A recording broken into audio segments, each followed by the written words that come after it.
मैं डॉक्टर हरिओम पवार ये सूचित करते हुए बहुत हर्षित हूँ कि क्रांति की धरा मेरठ में मेरे जीवन काल के तो 55 साल में पहली बार मेरठ महोत्सव का एक श्रेष्ठ सांस्कृतिक कला का अनुष्ठान हो रहा है। मैं हृदय से आभार व्यक्त करता हूं अपने जिलाधीश श्री दीपक मीना जी का कि उन्होंने हमारे शहर को एक बहुत श्रेष्ठ उपहार मेरठ महोत्सव के रूप में दिया। 55 साल से मैं मेरठ में हूं, लेकिन मैंने इतना श्रेष्ठ भव्य और विभिन्न क्षेत्रों की विशिष्ट विभूतियों का संगम मेरठ में पहली बार देखने को मिल रहा है।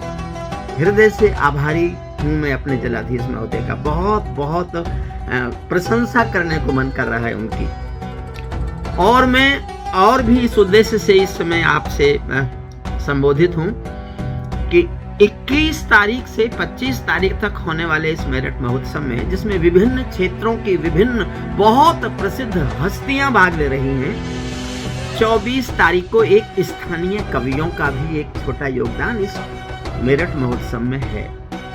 मेरठ के हम कुछ लोग मिलकर मेरी छोटी बहन कोमल रस्तोगी के संचालन संयोजन में एक कवि सम्मेलन की भूमिका में रहेंगे।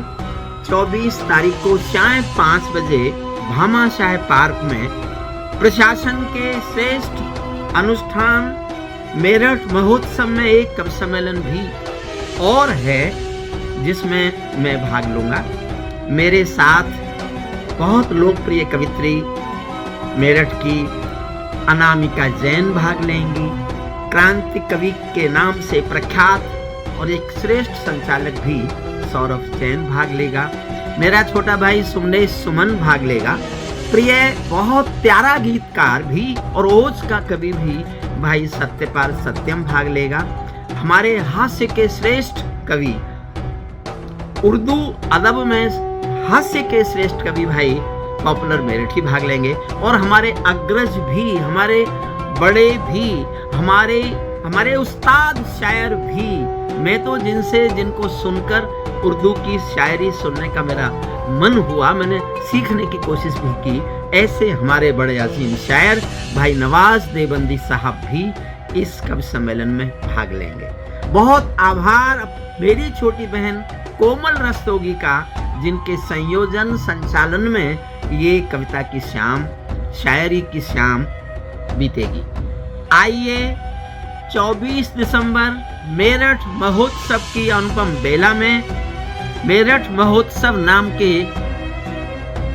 अनुष्ठान में शाम 5 बजे भामाशाह पार्क में सबका स्वागत है, सबका अभिवादन है।